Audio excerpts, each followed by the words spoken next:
Welcome welcome to sociology study. दोस्तों, sociology study platform में आप सभी लोगों का हार्दिक स्वागत है।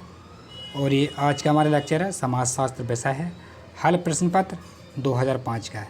प्रैक्टिस सेट थर्ड है, ये तीसरा लेक्चर है इस प्रैक्टिस सेट का। और इसमें 25 MCQ रहेंगे। और पिछले लेक्चर अगर आपने नहीं देखे हैं तो डिस्क्रिप्शन में लिंक दिया हुआ है, और प्लेलिस्ट में जा कर के भी आप सभी लेक्चर को देख सकते हैं। क्रम बाई क्रम लगे हुए हैं।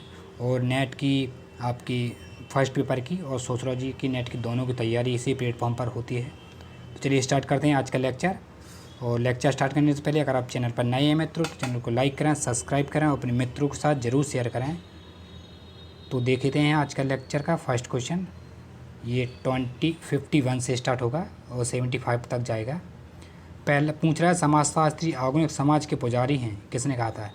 ए मैक्स वेबर ने, बी इमाइल दुर्खीम ने, सी अगस्त कॉम्टे ने, डी आपका कार्ल मार्क्स ने। किसने कहा था? और इसका राइट आंसर हो जाएगा अगस्त कॉम्ट। सी आंसर सही है। इन्होंने ये मानवता के धर्म की सरकार पुरोहित के द्वारा संचालित किया था। और ये पुरोहित धर्मशास्त्री नहीं बल्कि वैज्ञानिक और कलाकार होंगे, मैं अगस्त कॉम्ट ने कहा था। क्वेश्चन नंबर 52 स्क्रीन पर आपके सामने पूछ रहा है, अगस्त कॉम्ट के शिक्षक कौन थे? तो ये सभी लोग जानते हैं, Saint Simon. The answer right जाता है आपका। क्योंकि जब स्कूल में आए थे सर्वप्रथम तो इनके गुरु के रूप में ही सेंट साइमन ने इन्होंने निर्देश में काम किया था। और कॉम्ट साहब ने बेंजामिन फ्रैंकलिन द्वारा प्रभावित थे। और कॉम्ट ने उन्हें आधुनिक सुकरात की संज्ञा भी दी थी। आधुनिक के सुकरात को संज्ञा दी थी, जो 20 वर्ष की अवस्था में दर्शन सेंट साइमन के संपर्क में आए थे। और नेक्स्ट प्रश्न नंबर 53 स्क्रीन पर आपके सामने ये रहा। कथन और कारण का है। कथन ए है, समाजशास्त्र की उत्पत्ति एक विघटन समाज के काल में हुई, जिसका लक्षण सामाजिक विघटन के कार्यों को अध्ययन और समाज में व्यवस्था को संचालित करना था। कारण है, समाजशास्त्र केवल उन समाज में महत्व रखता है जो समाज संकट से भरा हो। और ये नीचे दिए गए सही कूट का चयन करना है हमें। ए में है, ए और आर दोनों सही हैं। ये देखिए, ए और आर दोनों सही हैं तथा ए आर की सही व्याख्या है। बी, ए और आर दोनों सही हैं तथा ए आर की सही व्याख्या नहीं है। और सी आपका ए सही है परंतु आर गलत। डी, ए गलत है परंतु आर सही है। कौन सा आंसर सही है? 53 का आंसर बताएं। और इसके आंसर की बात करें तो इसका आंसर सी सही है। ए सही है परंतु आर गलत है। ये देखिए, पढ़ लेना व्याख्या। और नेक्स्ट क्वेश्चन पर चलते हैं। क्वेश्चन नंबर 54 आपके सामने पूछा, निम्नलिखित में से किस दर्शन शास्त्री ने मैक्स वेबर को वेस्टर्न बोध पद्धति का प्रयोग किया था? ये वेस्टर्न पद्धति थी मैक्स वेबर की। ए हीगल ने, बी समनर ने, और सी आपका डेल्थे ने, और डी है फ्रैंकलिन ने। किसने पद्धति का प्रयोग किया था मैक्स वेबर की? 54 का आंसर बताएं। और इसका आंसर है सी राइट आंसर है, डेल्थे। कुछ समाज विज्ञानों ने प्राकृतिक और सामाजिक विज्ञानों की भिन्न विषय वस्तु तथा उनकी भिन्न प्रकृति के आधार पर यह स्वीकार किया था कि ये ज्ञान की दो भिन्न बाधाएं हैं। और डेल्थे ने इसी आधार पर यह भी कहा था कि प्राकृतिक तथा समाज विज्ञानों को भिन्न उपयोगों तथा शोध विधियों का प्रयोग करना चाहिए। और इसीलिए इन्होंने मैक्स वेबर की वेस्टर्न हिल पद्धति समाजशास्त्री का प्रयोग किया था। क्वेश्चन नंबर 55 स्क्रीन पर पूछ रहा, महात्मा गांधी ने राम राज्य की अवधारणा में कई विशेषताएं थीं। क्या कौन कौन सी विशेषताएं थीं? ए में है साम्यवादी, बी है पूंजीवाद की, और सी है धर्म प्रधान राज्य की, और डी है लेसेन फेयरे की। कौन सी अवधारणा विशेषता थी महात्मा गांधी के राम राज्य में?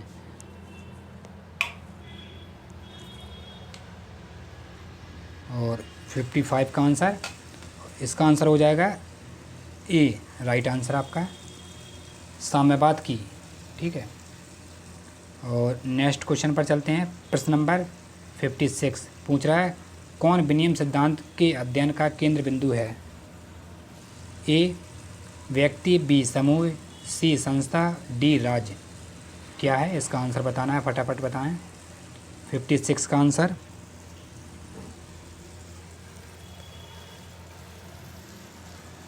और इसका आंसर हो जाएगा आपका ए आंसर राइट है, व्यक्ति। ठीक है, ये व्यक्ति व्यापार संपर्क दो व्यक्तियों के बीच होता है जो कि अनियमित रूप से अपनी अपनी वस्तुओं का अदला बदली करते हैं। ठीक है, और नेक्स्ट क्वेश्चन पर चलते हैं। प्रश्न नंबर 57 स्क्रीन पर आपके सामने पूछ रहा है, अधोलिखित में कौन सी विकल्प को रिक्त स्थान का हमें पूर्ति करनी है? डॉट डॉट डॉट एक प्रक्रिया है जिसमें व्यक्ति और समूह दूसरे व्यक्ति समूह की संस्कृति, अभिवृत्तियों, मूल्य और सोचने व्यवहार करने के तरीके जो आत्मसात कर देते हैं वे रहने में आते हैं। आपका एक आ जाएगा एकीकरण, बी सात्वीकरण, सी व्यवस्थापन, डी सहयोग। कौन सा आंसर आपका डॉट डॉट डॉट में सही फिट बैठेगा? 57 का आंसर बताएं। और इसका आंसर हो जाएगा आपका बी राइट है, सात्वीकरण एक प्रक्रिया है। ठीक है, इसको पढ़ लेना है। और नेक्स्ट क्वेश्चन नंबर 58 स्क्रीन पर आपके सामने पूछ रहा है, जब संघर्ष की भावनाएं यथेष्ट अभिव्यक्ति नहीं पाती तो ऐसे संघर्ष को क्या कहते हैं? सामाजिक संघर्ष, व्यक्तिगत संघर्ष, सी जाति संघर्ष, डी अवैयक्तिक संघर्ष। क्या कहेंगे आप? 58 का आंसर बताएं। और इसका आंसर हो जाएगा डी राइट आंसर है, अवैयक्तिक संघर्ष कहेंगे। अप्रत्यक्ष संघर्ष में दो विरोधी प्रत्यक्ष रूप से एक दूसरे के संपर्क में आकर इस प्रकार का कार्य करते हैं कि एक दूसरे के हितों व बाधा पड़ती है, और अनेक राज्यों में चलने वाली जो शीत युद्ध अप्रत्यक्ष संघर्ष के ही उदाहरण हैं। जो राज्यों में शीत युद्ध चलते हैं वह अप्रत्यक्ष संघर्ष के ही उदाहरण हैं। और नेक्स्ट क्वेश्चन नंबर 59 आपके सामने पूछ रहा है, अप्रत्यक्ष सहयोग के संदर्भ में निम्नलिखित वाक्यों में कौन सही नहीं है? ए में है, यह अनिवार्य है कि सभी समान रूप से लाभान्वित हो। बी है, यह अनिवार्य नहीं कि सभी समान रूप से लाभान्वित हो। सी है, सभी सदस्य समान रूप से सहयोग करें। डी सभी सदस्यों के समान लक्ष्य हों। कौन सा आंसर सही है? 59 का आंसर बताना है। और इसका आंसर हो जाएगा ए राइट आंसर है, यह अनिवार्य है कि सभी समान रूप से लाभान्वित हों। ठीक है, जब किसी समान उद्देश्य की पूर्ति के लिए सहयोग करने के वाले जो लोग असमान या भिन्न भिन्न प्रकार के कार्य करते हैं तो इसे अप्रत्यक्ष सहयोग कहते हैं। जैसे गन्ना बनाने वाली फैक्ट्री में कई प्रकार के लोग अलग अलग वर्क करते हैं, कोई गन्ना की मशीन चलाता है, कोई कुछ करता है, कोई गुड़ बनाता है। तो इसी प्रकार ये अप्रत्यक्ष कार्य एक दूसरे के ही लास्ट में जो विकल्प हमें देखने को मिलते हैं तो सहयोग ही होता है, सबका लाभान्वित ही होता है। और नेक्स्ट क्वेश्चन नंबर 16 आपके सामने स्क्रीन पर पूछ रहा है, कौन सहयोग का एक तत्व नहीं है? पहला है, सहयोगी संगठनों को समान उद्देश्य हासिल करने हेतु होते हैं। बी उद्देश्यों को हासिल करने के तरीके संगठित या असंगठित हो जाते हैं। सी उद्देश्यों को हासिल करने के तरीके अनुचित हो जाते हैं, सुनियोजित हो जाते हैं। और डी आपका, इसे राज्य और व्यक्तियों पर समान रूप से लागू किया जा सकता है। 60 का आंसर क्या हो जाएगा? और इसका आंसर हो जाएगा डी राइट आंसर है, इसे राज्य और व्यक्तियों पर समान रूप से हम लागू कर सकते हैं। और नेक्स्ट क्वेश्चन नंबर 61 आपके सामने पूछ रहा है, भारत में निम्नलिखित में से कौन सा महत्वपूर्ण कारक नहीं है जो राष्ट्रीय अखंडता को बाधित करता हो? ए क्षेत्रवाद, बी भाषावाद, सी पूंजीवाद का अभाव, डी जातिवाद। कौन सा कारण नहीं है? 61 का आंसर है आपका सी राइट आंसर है, पूंजी का अभाव। ये कारण नहीं है, क्योंकि जाति और जातिवाद, सांप्रदायिकवाद, जो भाषावाद, राजनीतिकवाद, दलों को पतन और क्षेत्र के दोषभूत शिक्षा व्यवस्था, ये सभी अल्पसंख्यकों की सुरक्षा आदि की भावना राष्ट्रीय एकीकरण में बाधा पनपते हैं। क्वेश्चन नंबर 62 पूछ रहा है, नातेदारी संबंधों के अध्ययन में सर्वप्रथम महत्वपूर्ण योगदान किसने दिया था? ए है टॉलकॉट द्वारा, बी मॉर्गन द्वारा, सी मैलोनोव्स्की द्वारा और डी है रैडक्लिफ ब्राउन द्वारा। किसके द्वारा किया गया था? नातेदारी संबंधों के अध्ययन में सर्वप्रथम महत्वपूर्ण योगदान किसने दिया था? 62 का आंसर आपका बी मॉर्गन ने दिया था सबसे ज़्यादा। और यह पहला विद्वान था जिसने नातेदारी शब्दावली के अध्ययन में महत्वपूर्ण योग दिया। इसने न्यूयॉर्क के युवारेंज जनजाति का जीवन प्रयत्न का अध्ययन किया था। ठीक है। और नेक्स्ट क्वेश्चन नंबर 63 आपके सामने पूछ रहा, भारत में जजमानी व्यवस्था का अध्यक्ष कौन था? कौन है जजमानी व्यवस्था का अध्यक्ष? और इसका आंसर है आपका 63 का राइट आंसर है ए WH वाइजर द्वारा। ठीक है। और इनकी बात करें तो इन्होंने WH वाइजर ने 1998 द्वारा किया गया था, जिसमें उन्होंने उत्तरी भारत के एक गांव के विभिन्न जातियों के बीच जजमान कमीन के संबंध की जांच की थी। और वाइजर ऐसे विभिन्न जातियों के आपस में जोड़ने वाली लगभग सभी समतावादी व्यवस्था मानी जाती है।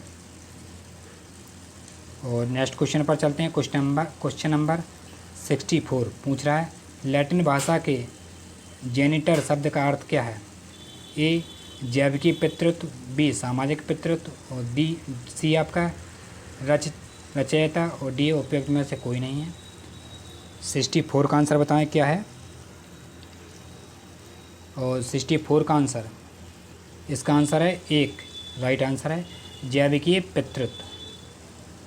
नेक्स्ट क्वेश्चन नंबर 65, दादा दादी और नाती पोतों के बीच पर्याप्त संबंध पाए जाते हैं किस जनजाति में? टोडा जनों में, और बी आपका ट्रोबियंडा द्वीपवासियों में, सी ओवर जनजाति में, और डी आपका भील जनजाति में। कौन सी जनजाति में पाया जाता है दादा दादी और नाती पोता के बीच जो हंसी मजाक?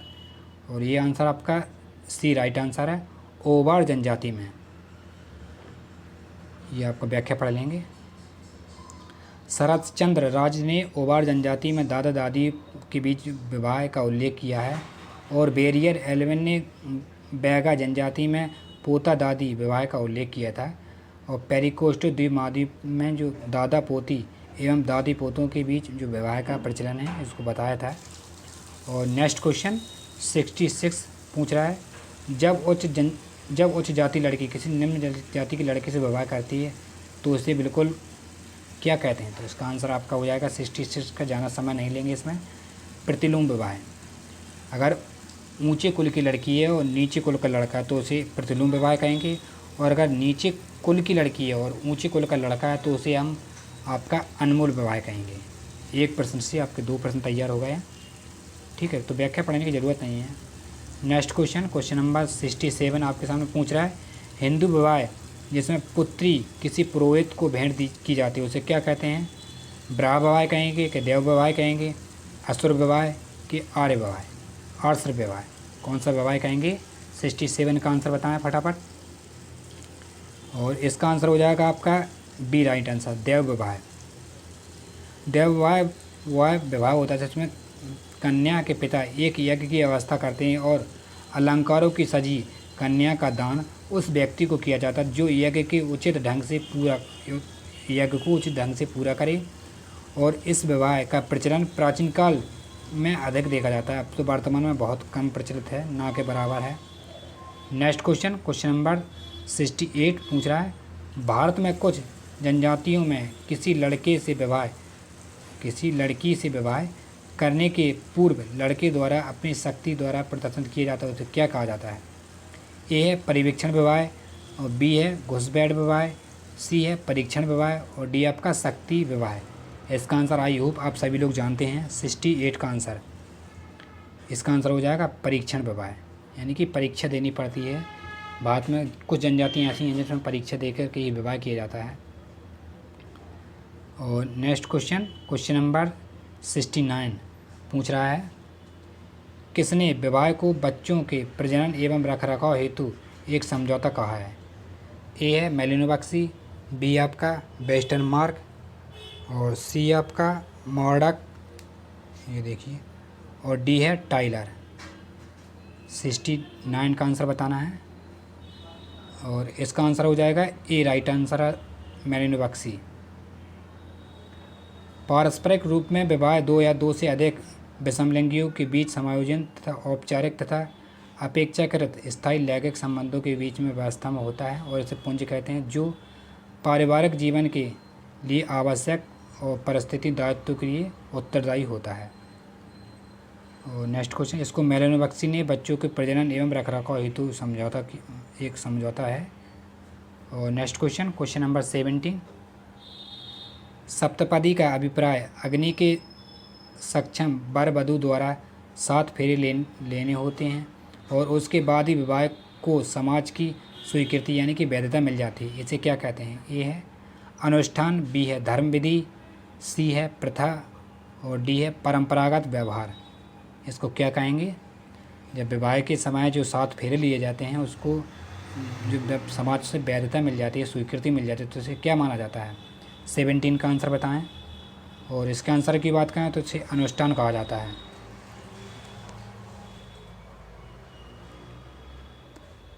ग्रंथ बंधन ने किए गए जो ग्रंथि बंधन किए हुए वर वधू का उत्तर दशा की ओर 7 पैर चलना ही सप्तपदी है। और प्रत्येक पैर रखा जाता है वह 7 बढ़ते ही मनोच्चारण किया जाता, मन में ही विचार विमर्श किया जाता है। और इन 7 मंत्रों में वर वधू की विभिन्न आवश्यकताओं की पूर्ति का उत्तरदायित्व तो स्वयं ग्रहण करता है। पी.वी. काड़े ने हिंदू विवाह के में 39 प्रमुख अनुष्ठानों संस्कारों का उल्लेख किया था। और नेक्स्ट क्वेश्चन, क्वेश्चन नंबर 71 पूछ रहा है, अणुवादी परिवार की अवधारणा किसने दी थी? मार्डॉक द्वारा, वाइनर द्वारा, दुर्खिम द्वारा और जिमरमैन द्वारा किसके द्वारा दी थी? 71 का आंसर बताएं। और इसका आंसर हो जाएगा 4, जिमरमैन द्वारा परिवार के 3 प्रचलित संस्थाएं हैं, न्यायस्थित परिवार है और गृहस्थ परिवार है और नाविक परिवार है। नेक्स्ट क्वेश्चन, क्वेश्चन नंबर 72 आपके सामने पूछ रहा है, संयुक्त परिवार व्यवस्था विघटन के कगार पर है। निम्नलिखित में से कौन सा कारक इनके विघटन के लिए उत्तरदायी नहीं है? ए है कृषि आधारित अर्थव्यवस्था औद्योगिक अर्थव्यवस्था की ओर अग्रसर है, बी आपका पश्चात प्रभाव बढ़ रहा है, सी भूमि पर दबाव बढ़ रहा है और डी कृषि उत्पादन बढ़ रहा है। 72 का आंसर बताएं क्या है? और इसका आंसर ज़्यादा समय न लेते हुए डी आंसर राइट है, कृषि उत्पादन बढ़ रहा है। नेक्स्ट क्वेश्चन, क्वेश्चन नंबर 73 अनुकूलन परिवार और प्रजनन परिवार के भेदक क्या है? अनुकूलन परिवार और प्रजनन परिवार में क्या भेद है, किसने कहा था? ए मार्डॉक द्वारा और बी मैकाइवर द्वारा, सी वार्नर द्वारा और डी आपका मॉर्गन द्वारा। किसके द्वारा किया गया था? 73 का आंसर बताएं। इसका आंसर राइट है, सी वार्नर द्वारा। इन्होंने परिवार के 2 प्रकार बताए थे, जन्ममूलक परिवार और प्रजननमूलक परिवार का उल्लेख किया था। नेक्स्ट क्वेश्चन, क्वेश्चन नंबर 74 पूछ रहा है, उत्पादन प्रक्रिया में कार्ल मार्क्स के अनुसार अधिकतम भूमिका होती है? ए पूंजी की, बी मशीन उपकरणों की, सी श्रम की, डी सरकार की। किसकी होती है? 74 का आंसर राइट आंसर आपका ए पूंजी की होती है। और क्वेश्चन नंबर, ये सेशन का लास्ट क्वेश्चन है 75, प्रिमिटिव कल्चर पुस्तक की लेखक कौन है? ये सभी लोग जानते हैं, टॉलकाट हैं। और आई होप आपको ये 25 क्वेश्चन बहुत ही पसंद आए होंगे। ये 2005 का 3rd लेक्चर था और 4th लेक्चर भी लेकर के आएंगे। और मिलते हैं जब तक नेक्स्ट वीडियो में। जब तक ये जगह आपको लेक्चर पसंद आए तो आप चैनल को लाइक, सब्सक्राइब, शेयर ज़रूर करें। Thank you.